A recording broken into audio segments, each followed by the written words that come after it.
Today I have 2 chicken ramens, a bunch of eggs, crushed red peppers.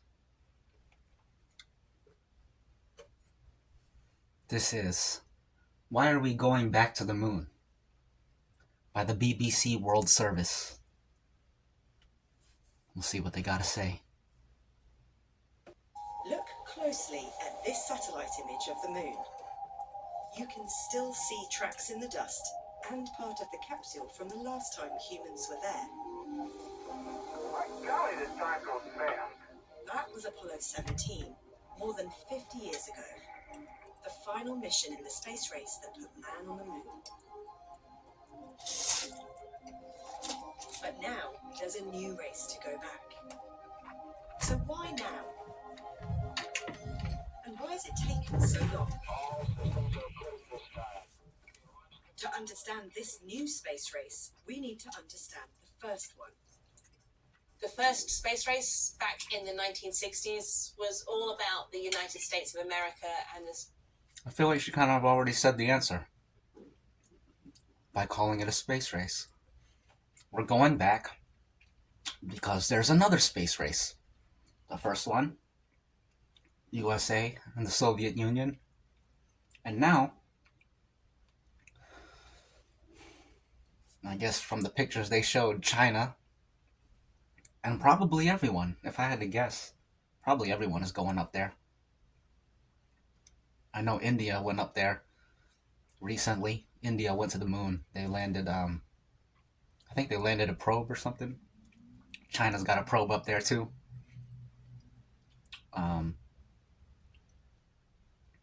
I think India might have an orbiter, actually. Maybe an orbiter and a probe, who knows? They all got orbiters and probes. Anyways, let's see what she has to say.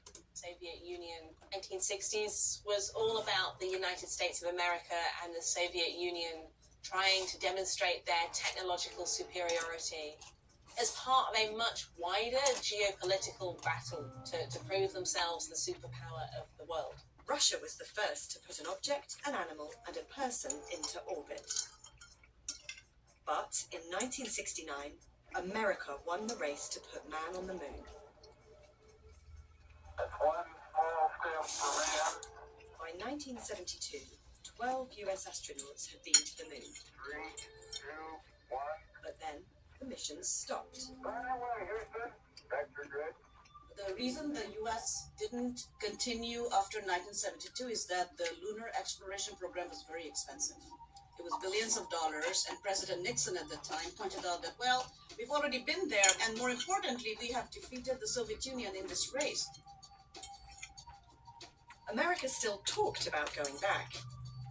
Back to the moon, back to the future.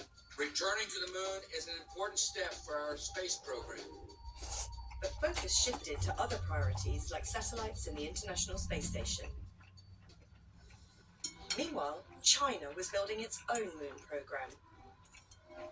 In 2006, its chief scientist said lunar exploration was a reflection of a country's power. And in 2013, China landed an unmanned craft on the moon, which nobody had done since the 1970s. Soon, the US was paying attention. The directive I'm signing today will refocus America's space. I hate how they always show those animations. And it's like, man, can we just see some high quality footage, please? Look at this. 2013, China landed an unmanned craft on the moon, which nobody had done since the 1970s. Oh, it doesn't show up well on the camera, but that was obviously CGI. You can look the video up yourself if you want. 70s. Soon, the US was paying attention. The directive I'm signing today will refocus America's space program on human exploration and discovery. China have made it clear that they want to emulate the US success of the 60s and land humans on the moon. The US don't want to see China do that alone, and so the two are competing, and both have said that they want to return humans to the moon in the coming years. America has a multi-stage project to do that called Artemis. Hydrogen burn-off igniters initiated. The first step was an unmanned orbit of the moon in 2022. Core stage engine start. In step 2, astronauts will orbit the moon for the first time in more than 50 years. But there aren't plans to land people on the surface until step 3 in 2027 at the earliest.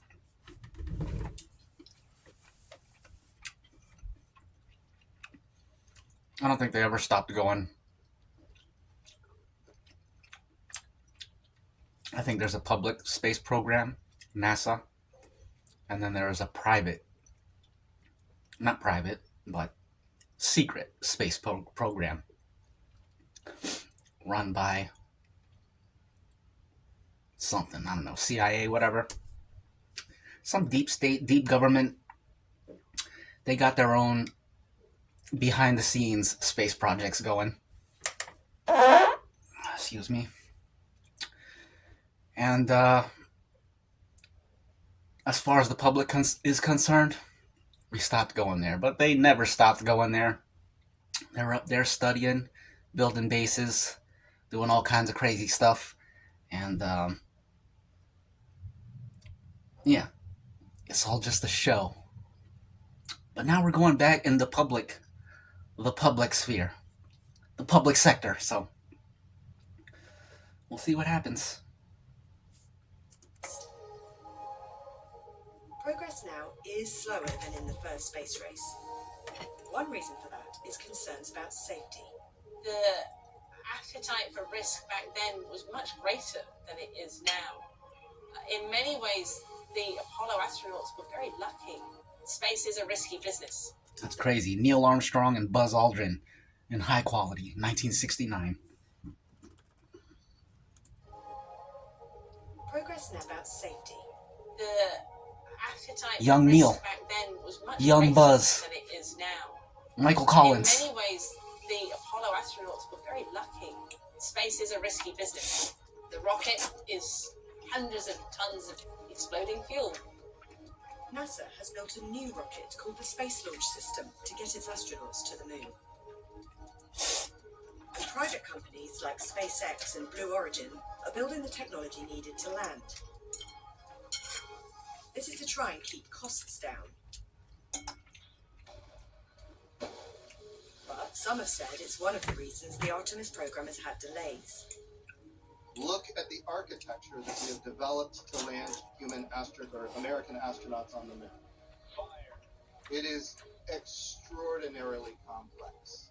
It is highly unlikely that we will land on the moon before China. China's goal is to send humans to the moon by 2030. And it says it isn't in a race with the US. 中国无意和任何国家搞太空竞赛，我们也不谋求所谓的太空优势。 But China's president, Xi Jinping, says its ambition is to be a space power. American officials are clear how they feel about that. We cannot lose the moon and lose the race to the moon to China. If we fall behind, if we make a mistake, we may never catch up, and the consequences could shift the balance of power here on Earth. As the US and China's programs have developed, so have two sets of plans for the moon. On one hand, we have the US-led Artemis Accords that about 60 nations have signed, including India, which is a major spacefaring nation.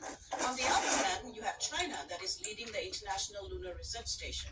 Russia is a main collaborator, and about 10 nations that have joined that side. Both the American and Chinese programs aim to have permanent bases on the moon.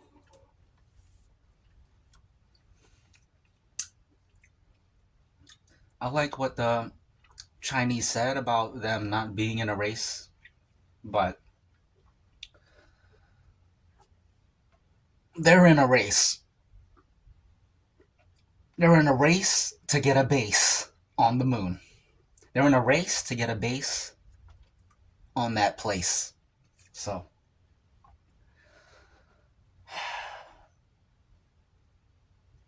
China's gonna win. They get more done over there. Not as much red tape because it's a red state. And Xi Jinping, all he has to do is say, we're going to the moon, and they go to the moon. Just like that. Around here, it's like, hey, we're thinking about going to the moon. And then they're like, okay, well, let's vote on it. So, yeah, we're in a race. And we're going to lose. America, that is. Unless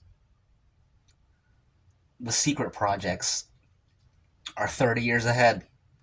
The Chinese get up there and they're like, what the heck? The US has some bases up here already. We're late to the party. We'll see what happens. We'll see how it plays out. And getting there first may be the key. The moon is the size of Africa, and there are only some regions on the moon that has resources. You basically are... The moon is the size of Africa. That's very interesting. Never heard it like that before. There are only some regions on the moon that has resources. You basically are there first, and you have permanent infrastructure. Then if another nation has to land there, they have to take your permission. Focus is on the moon's south pole, because frozen in its deep craters, there's water. This is essential to support human life on the moon, not only We was moon beings. for astronauts to drink, but because water is made from hydrogen and oxygen, that oxygen could be extracted to give them air to breathe.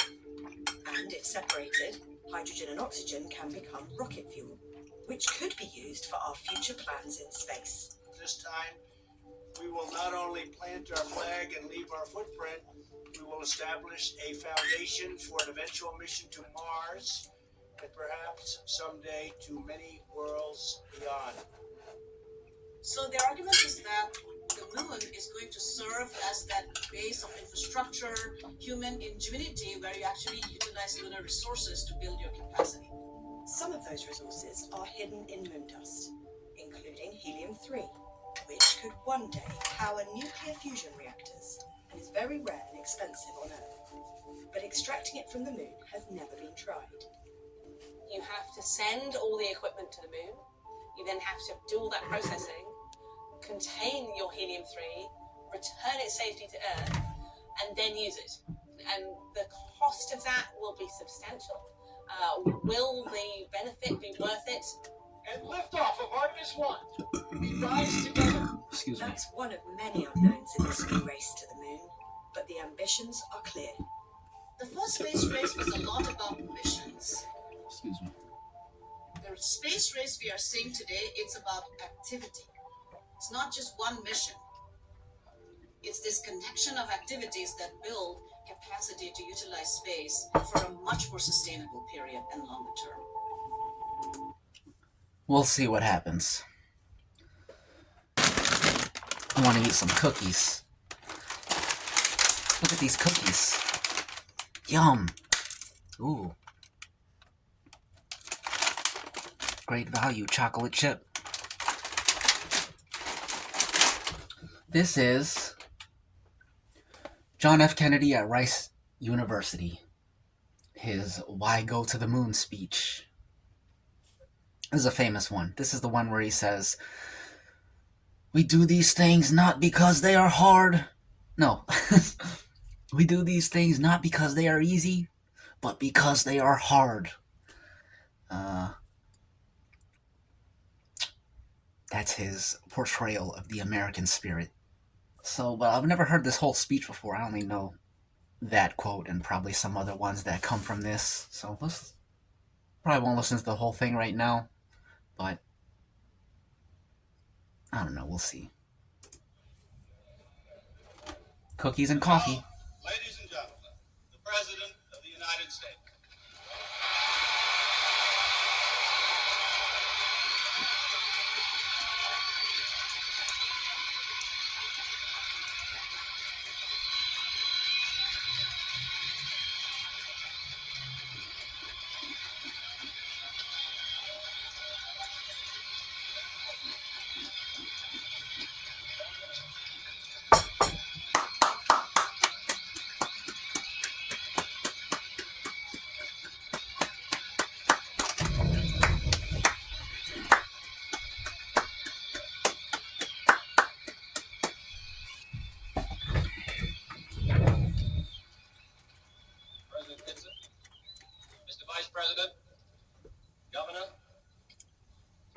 Congressman Thomas, Senator Wiley, and Congressman Miller, Mr. Webb, Mr. Bell, scientists, distinguished guests, and ladies and gentlemen.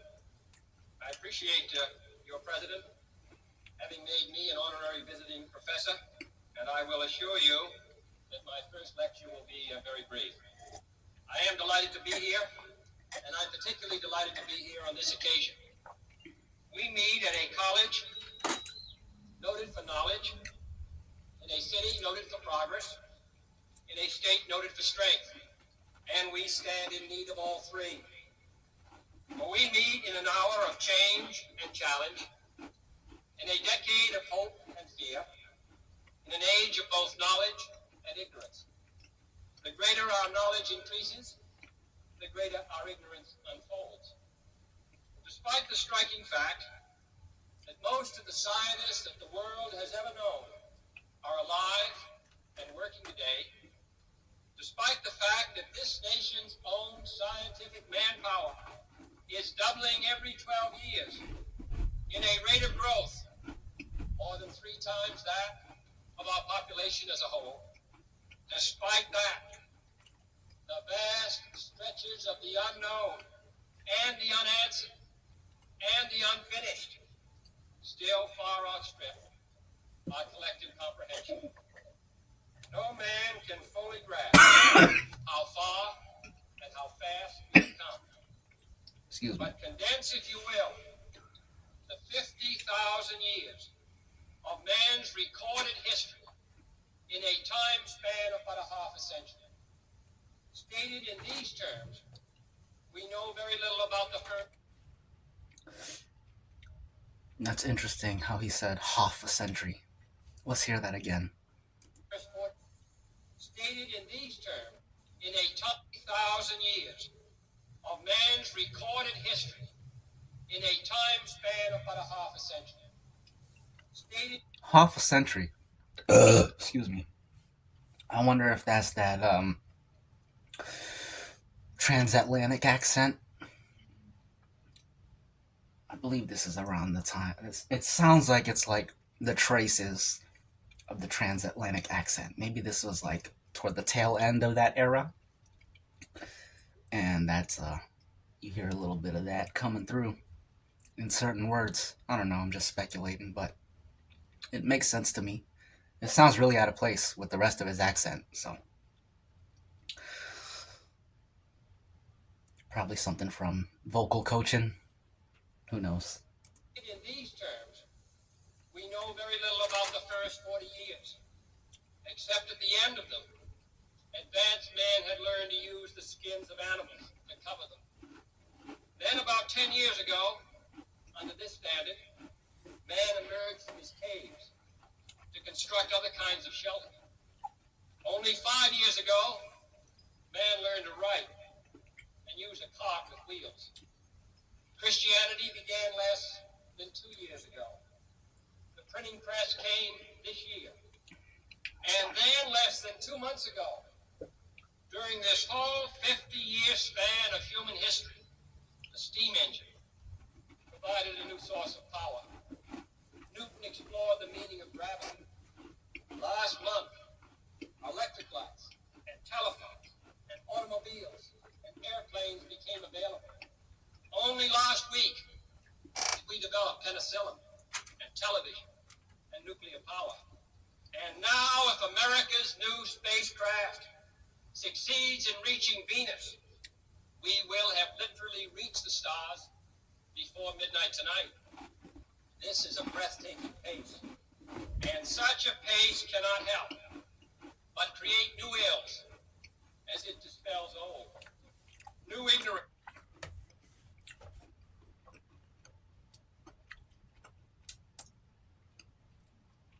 It's interesting that he said, when we reach Venus, we will have literally reached the stars.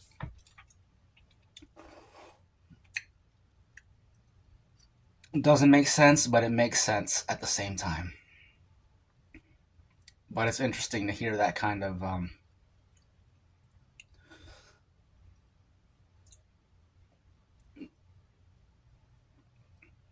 questionable use of the word literally from a presidential speech.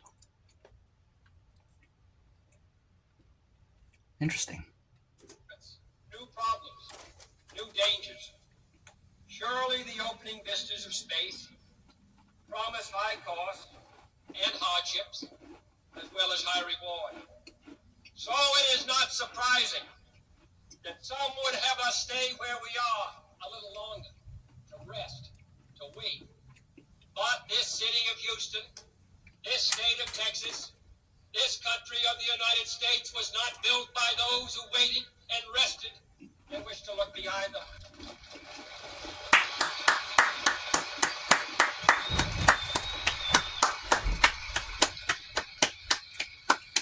This country was conquered by those who move forward, and so will space.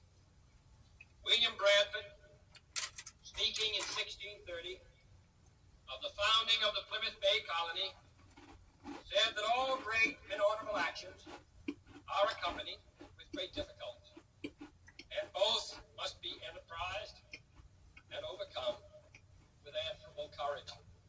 If this capsule history of our progress teaches us anything, it is that man in his quest for knowledge and progress is determined and cannot be deterred. The exploration of space will go ahead, whether we join in it or not. That's true. And it is one of the great adventures of all. That's why we're behind right now. The exploration of space will happen whether we're involved or not. We weren't involved, and now China's up there, and they're about to build a base, and we are, what do they call it? What's the expression? Left in the wind?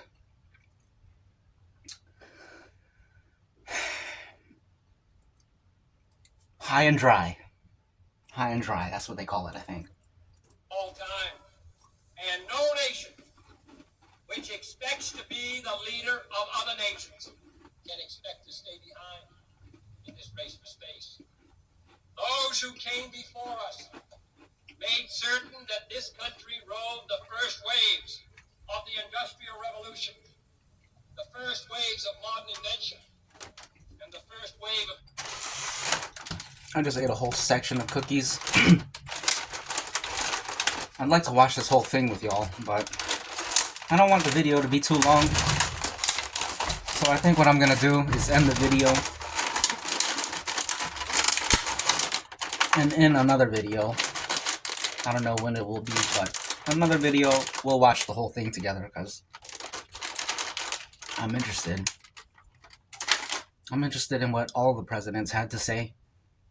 I want to watch all the speeches that exist of presidents. I want to watch all of them because it's important.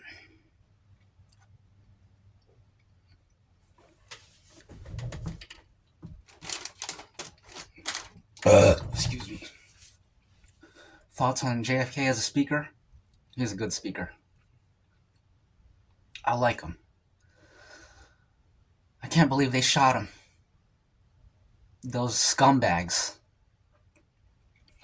This is 757 History.